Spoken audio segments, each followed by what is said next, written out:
For the purpose of this lab, I just created a peering between R2 and R6. So I created eBGP peering between AS500 and AS60. I didn't filter out any prefixes while advertising stuff towards R6, which makes AS500 a transit autonomous system. What that effectively means is that I am advertising prefixes that I do not own, I do not originate. For example, in particular, there are three prefixes originated on R3, sent across to R1, R2, and R6, which originate in AS100. What is effectively happening here, let's go to R6 now, is that R6 show IP BGP and include 133.133 is receiving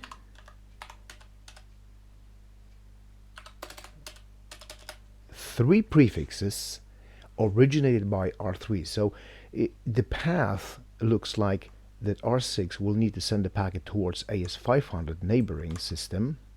On the left hand side is always a neighboring system. On the far right hand side is the originator. So on the in the path here we have a 500 and 100 to get to those destinations. Now let's just imagine, for the argument's sake, that R2 decides to maybe summarize those two. In fact, let's go show IP BGP. Let's look at one of them before we do summarization. 0, 0. So we see the same picture. We see that the prefix is going to 500, 100. But what we're in particular I'm interested in seeing here is what happens when R2 now summarizes maybe the first two prefixes to just shorter one, /23. Let's see what happens. So what I'm going to do now on R2, I'm going to say aggregate address command 133.133.0.0 with mask 255.254.0s and summary only. I'm not going to be sending more specific prefixes as well. I'm only going to summarize these two to just one, this one, /23. So if I jump back to R6 now and repeat my command, the first command, I'm now receiving now, instead of three of them, I'm receiving two. So this one represents those two. It is now being summarized. Let's take a closer look at this, because now we see something strange. In the path, there's only one path, 500, which is not true actually, because there are two autonomous systems the packet will need to traverse to get to the destination. Let's see what happens in detail. Show IP BGP 133.133.0.0. Okay, let's maybe clear the terminal so we can actually know, because I want to come back to this later. So what we see here, something interesting happened when the autonomous system here, 500, summarizes the prefixes to a shorter one. It kicked out the autonomous system 100 from the path.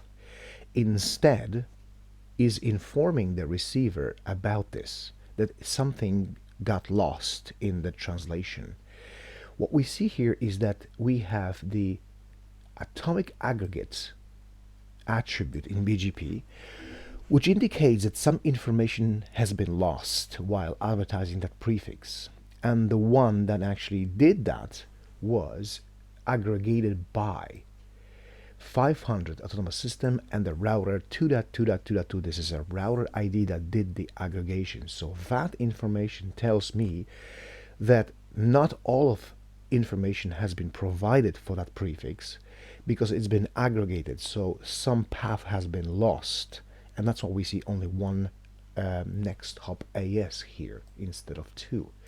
This can be recovered. So the purpose of that would be maybe are two things, that if let's say R6 has a better or more specific path, it'll choose another AS path towards that destination.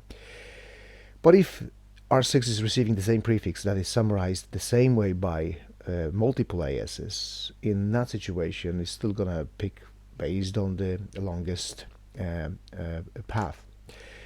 What we can do, however, we can actually recover that information. And the way we do it is on R2 with AS set keyword here. So do show run section router BGP.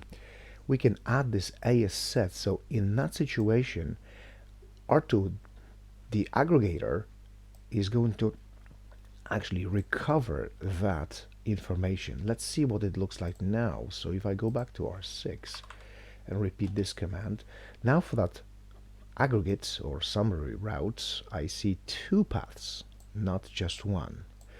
So if I ask specifically about this prefix, I still see the aggregated by AS500. The router ID is 2.2.2.2, but there's no atomic aggregate, so that indicates that the information has not been lost. So that's yet another interesting feature or characteristic of BGP protocol.